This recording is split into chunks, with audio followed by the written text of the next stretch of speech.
Good morning, fans, and welcome back to the London Derby. I wanted to take some time out today and talk about a subject that I think needs some clarification and a more realistic take on what I feel is the real situation going on here. I see a lot of people saying things that I really don't agree with, and I just wanted to kind of address this. So. Let's get right into it. With reference to this thing with Anelka and his celebration yesterday, he did show himself cuffed like this, very adamantly, was down and slow about the celebration. Now, what most people did not see was that Malouda comes over and actually unlocks the handcuffs, essentially saying, "I'm being set free by not having to." Succumb to this regime that is the French Football Federation. The one thing I want to address here is people can evolve, and it is very important for us to look at the fact that at any given point you can act like a child, spank as a child, do as a child, but when I become a man, I put childish things away, and I become a man. And I think that in the end, we have to look at this as, when Anelka was young, he did get that Les Sulk tag. And unfortunately for him, it's kind of stuck. But I think one thing we can really see, I mean, this isn't unfounded, it is factual, is that someone else said it earlier today, was that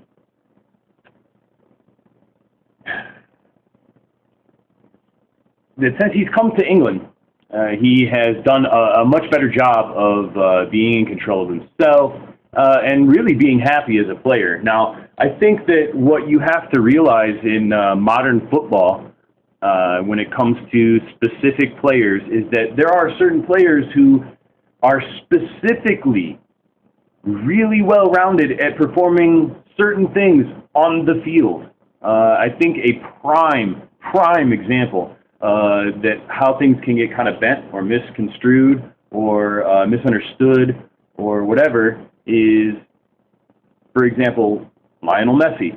Lionel Messi by no means is a right winger, but if you pick up a copy of the old FIFA 10 and play it and you choose Barcelona, you're going to be working with him out on a wing position. They start him in a right wing position, and there is no way, if you watch any Barcelona game, that you can agree that Messi sticks to a right-wing position.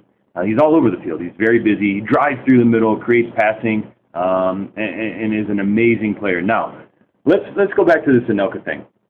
With Anelka, what I've really seen, and if you guys want a reference, I'll try to find the article and link it in the information so you guys can check out this article. There was an article that The Sun did, I want to say the beginning of last year, and it was basically Drogba and Anelka interviewing each other. And there was a third party in there, but they pretty much just had like a banter between them going. And they were talking about the relationship that was formed there. And I really took heart to that because it felt like with this modern day age of like Twitter and Facebook where you can go out and say things rather than having people believe what the media is saying about you, I think this was a prime example of that kind of speech in the sense of like, well, everybody can say what they want, but the actual reality between us and the club is that there's a totally different chemistry here, and there's a totally different aspect going on.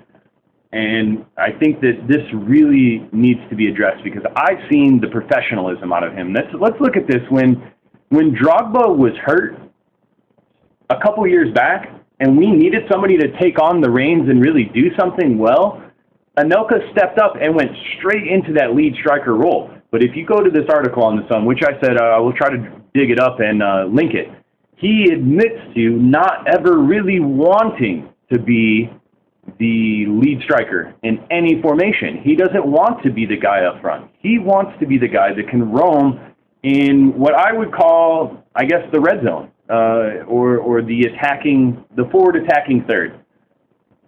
he wants to roam around. He wants to get all over the field. He wants to go where the play demands, where the game demands that someone go. And he's intelligent enough to actually pick up on these things and be in the right spot, and has created so many opportunities in the last 2 or 3 years playing for Chelsea. And I think he's taken his game to a totally different level. And I think it's time that everybody lets go of that old regime of thought that he is le sulk and that he sulks around. Because proven over the last 3 seasons, if you chalk out even his days at Bolton and throw those right out the window and just focus on his career at Chelsea, you can see he has grown into his own. Very much so, and has found a peace and a happiness. Now, let's talk about this whole thing with the French Federation, because I think this is an issue that needs to be addressed. Raymond Domenech basically said before the World Cup even began, after the Euro campaign, that he was pretty much done after the World Cup anyway. And basically said if they didn't do well, I'm out. And then they went in and they found this guy, Laurent Blanc, who unfortunately it seems is basically just more of the same, which I find terrible, but what would you expect when the French Federation chose him, Raymond Domenech? What would you expect that they would go out and choose, Laurent Blanc, who's pretty much a carbon copy of who they had already, and just had the desire where it seems that Domenech had lost that desire to coach this team. And I think it was apparent in their play on the field in South Africa this summer. And if you really read between the lines and read the actual quotes as opposed to the headlines that have been posted since this summer, and actually look at the words, the verbiage, and what the players were trying to communicate, aside from what the media wanted to say, aside from what the president wanted to say, and I'm talking about Sarkozy because he did get involved, which I think is ridiculous. But what the French Federation said, all these people came out and said all these things. And when you look at what Ever said and what you look at what Anelka said, they basically said that this guy had no clue what he was doing. He played players out of position. He forced them to do things that they were what they would deem unnatural. And I think that one of the best things that we can all agree on in modern football, if you look at a team like Real Madrid, you look at a team like Barcelona, you look at Chelsea, you look at Manchester United, Arsenal, Liverpool, all these big, huge teams, Inter, AC Milan, they all change. Every time a player leaves and a player comes in, they change the formation to accommodate the stars they have playing. Manchester City is a great example of that, and Mancini's trying to do his best, but he's lost somewhere in the mix of the ownership and the money and the players, and it's unfortunate, because it's getting out of control. I think they've tried to take the Chelsea model, but they've gone to extents that are way beyond things. But let's get back to this. This thing with the French Federation. Everything that happened in South Africa was a direct result of Domenech not understanding how to fully utilize Anelka. And when you have a player of his caliber who put up, 17 or 19 goals 2 or 3 years ago in that campaign and won the Golden Boot, and then turn around the following season and supports Drogba day in, day out, creating chances, giving assists, dishing the ball off when he could have scored, being in the right position to put those cleanup goals, as some of you would like to say, in the net. Yesterday he had a cleanup goal, but you know what? It's a goal. And I think we really got to get away from, and I know there's a bunch of you numpties out there that really can't get your mind around the modern sport, and that's fine. Go live in the dark ages and bang rocks together, that's fine. Draw on the cave walls for all I care. Because it seems to me that you're just only furthering to communicate how much of a Neanderthal you are if you can't have something intelligent to say about the game. And this is what I'm trying to do, is clear the air, let's have something intelligent said about what is really going on with Anelka. And, when Domenech came in and started screaming at him in the locker room and said, you're out of position, you're not doing what I'm telling you to do, and for me, I totally agree. You need to follow a coach's direction. And he did that, but it wasn't getting them anywhere. So he vocalized, hey, I don't agree with your vision. Look, we didn't win in Euro. We're not winning here. What's the common link here? You've changed out players. You've changed out staff. You've changed out everything that you could possibly change out, including the players and the staff, and move things around, change training around, and we're still not winning. The commonality link here is Domenech, and he failed to get through to his players and then also visualize what their players were good at and then put them into positions to, one, support each other and win games.